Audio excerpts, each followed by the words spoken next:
Women want to feel beautiful by dressing up, by the clothes that they wear, by the garments that they put on, by the perfume that they put on. And Allah Azza wa Jal Himself says in the Quran that أَوَمَا يُنَشَّأُ فِي الْحِلْيَةِ, that He's talking about women, and He goes that the woman who is raised up in an environment of adorning herself, it's in the nature of women to accessorize. What does accessorize mean? Put on makeup, put on earrings, put on jewelry. And when she does this, then husband or man, you need to realize that she's doing this in order for you to notice her, in order for you to show your attraction and appreciation. It is one of the worst crimes you can do as a husband, that when your wife changes her hairstyle, you don't notice it. When the wife dresses up, you don't comment about it. And by not noticing her accessorize, by not noticing her dress up, by not noticing her beautify herself, realize that you have killed any future attempt in order for her to beautify herself.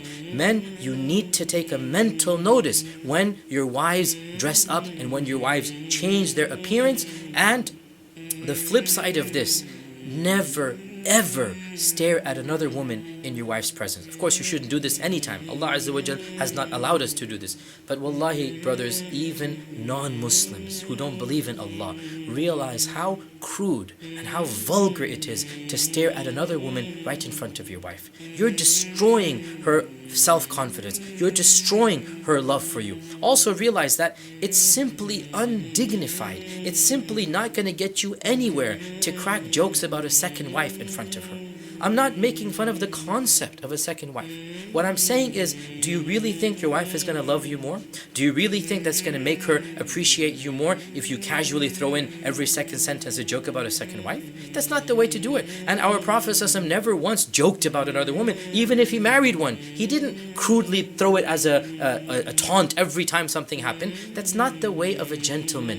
You need to show your wife that she is the most important, the most beautiful object on earth. And that's not going to be done if you stare at other women. And the final point that I want to mention,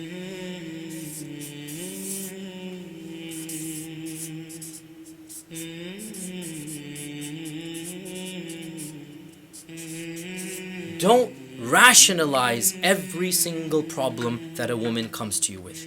Remember, for a woman, it's emotional more than it is rational. One of the biggest differences between men and women is they want to think things through without any emotion. Just the cold, hard, bare facts. And that's not why the woman is coming to you. She's coming for empathy and sympathy. Don't view this as being any better or worse than you. It's just the way that Allah subhanahu wa ta'ala created her. And that's exactly what our Prophet ﷺ referenced. That, look, you cannot get a woman to think like a man. He said in that famous hadith that a woman was created from a rib, and a rib is crooked, and the most crooked part is the highest part. Now, this is a long hadith about what this means, but the bottom line is the Prophet ﷺ is saying, you cannot make a woman like a man. If you try to do it, you're going to break her, and breaking her means divorcing her. You have to benefit from her as she is, which means emotionally, physically, physiologically, psychologically, emotionally, she is different from the man. In conclusion, brothers and sisters, men and women, husbands and wives,